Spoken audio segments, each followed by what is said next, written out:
My name's Stu Pearce. I live near Exeter, and I was diagnosed with MS while I was a teacher. I really enjoyed my job, and it suddenly got a lot harder. It was quite a sudden onset of symptoms. So the fatigue was the main thing, having to have days and weeks off and feeling like you're not doing what you should be doing. So that was really hard, physically hard because of the fatigue, mentally hard because of mental fatigue, and also the guilt of not being able to do what you're paid to do. So that was really challenging, and eventually I had to take ill health retirement because I couldn't sustain the demands of teaching. It's very frustrating and very unpredictable. In the early days, I thought, oh, I've overdone it. That's why I'm tired now. But there'll be days where I haven't done anything and I'll feel tired. Days where I do loads of exercise and I feel good for days or weeks on end. It really is a random roller coaster. It goes up and down. There's certain triggers that make it more likely you're going to be fatigued. I mean, if I did an hour yesterday. I did 55 minutes before I felt really, really tired in the legs, and it was just like being drunk all of a sudden. I'm holding onto my wife's hand, and I think people would see me walk into a room and think he's had a few beers, but I haven't, at least not at that time.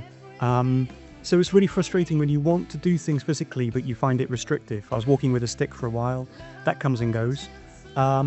And having the energy to do things socially or play with my band if I have to do a rehearsal or a gig, I've got to plan it really, really carefully. It's got to be a day clear before and a day clear afterwards to prepare. And sometimes I've got it wrong. It's been a struggle. I've got up on stage and played, and it's been a real, it's like pushing through treacle, really, just hoping you don't fall over. So I'd like to be able to kind of go out when I want to go out, catch up with friends, do things, have holidays. But you've got to just accept that sometimes life's going to throw you a curveball and you're going to struggle. You know you're going to come out of it the other end, well, hopefully, fingers crossed. But you're doing everything you can to kind of be good, stay healthy, stay hydrated, keep moving if you can, keep your mind occupied and do what you can. But it does get to you some days. This winter was hard because we have to cancel a lot of our plans, social plans, friends coming down and going to parties in the village and whatnot. And not much happened at all, really. So that's quite hard to get through, but we're optimistic that things are improving. Feeling pretty good at the moment, relatively, and the weather's about to get better as well, so that certainly helps. I was really keen to kind of connect with people with MS because I only knew one person with MS, and she's one of those superheroes who still goes running and circuit training. So I basically Googled it, and I came across a few organisations, but this was the one where I could actually go and meet people personally with MS and kind of get the empathy, the social side of things, actually meeting people with the same condition that you've got. It's really important. I think a lot of people suffer in silence on their own. So it's good to reach out and share your story with them and find out what they're all about and get the advice that you can get, any help you can get. So I started yoga because I went to the centre and thought, what can you do to help me? I want to not cure this because it's an incurable condition, but you want to throw everything you can at it to make yourself as healthy as possible. So I went to the centre and I signed up for, it was a fitness class. I did about, I think it was 10 sessions of that. And that really helped. I had a bit of physiotherapy help as well. That was fantastic. Lots of things to do in my free time, homework as it were. But I saw that yoga was advertised and I thought, well, I've never tried that. I've heard it's good for you, so I'll give it a go. So I had a session and I thought, this is exactly right for me. Good stretches, it just feel good afterwards. And you meet nice people as well. So I've been doing that for, I think it's just over 2 years now, going up to 2 years. Every Tuesday we do an hour's yoga and half an hour's meditation and relaxation. And you feel great at the end of it. I think it really helps with the symptoms. It helps with the mental health. You feel happier at the end of it. It's good to be in a routine. It's good to be committing to something weekly. And I do a lot of it in my free time as well. The instructor, Carol, she's fantastic. She drew out a little exercise program for me, so I've been following that. I like to say I do it every day, but I do it as much as I can. I tick it off on a little chart to say I've done it. And that feels fantastic. Meeting other people there who are also in various degrees of dealing with the condition, sharing stories, having a cup of tea afterwards, and the social side of it's quite important. I've met some really good people there. Well, it can be quite lonely when you leave a sociable profession. So in terms of kind of meeting new people and making new friends, that was quite important.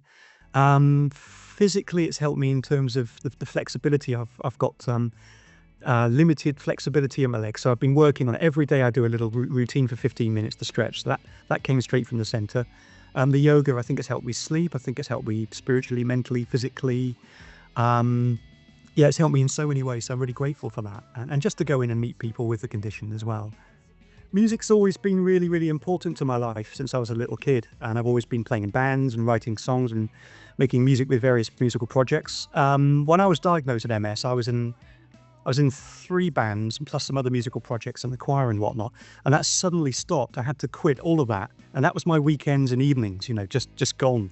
The hobby was just taken away from me. So I've been building it back up since then and doing open mic nights, working on our band. I'm in a band with my wife called No Ordinary Fish, and we're doing more gigs this year, which is great, recording albums. What helped me during lockdown, because I was diagnosed during lockdown, was getting the laptop out and learning how to record and mix an album with my bandmates, my friends. So that took a good year to get that together. It gave me something to do as well. Yeah, I bit off a bit more than I could chew there, so we had a bit of help mixing it, but the album came out and people seemed to like it, and we're just continuing with that. So yes, I think after the physical side of things, the yoga and the good diet and everything, the music is a major, well, something I love doing. And if you do what you love doing, it's going to help you in all sorts of ways, physically and mentally, I think. If you go onto the centre website, there's a donation link, and they're always raising money at things like Exeter Chiefs matches and whatnot. There's various fundraising initiatives.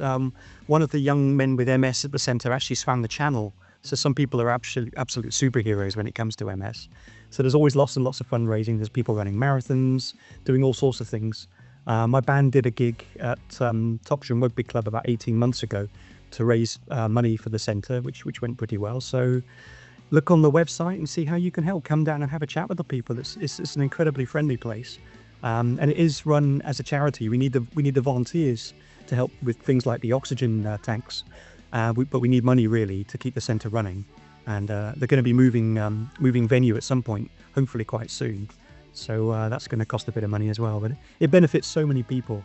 It's got a really wide geographical reach. People come from a long way away to get the oxygen therapy and the yoga and whatnot. So it's really valuable. I'm really grateful to the centre just for being there, and it's one of the major things that's helped me to. We don't like using the word recovery with MS because it's not going to turn back, but you can do more than you would if you were just sat there suffering in silence, as it were. So yeah, I'm really grateful to the centre for being there.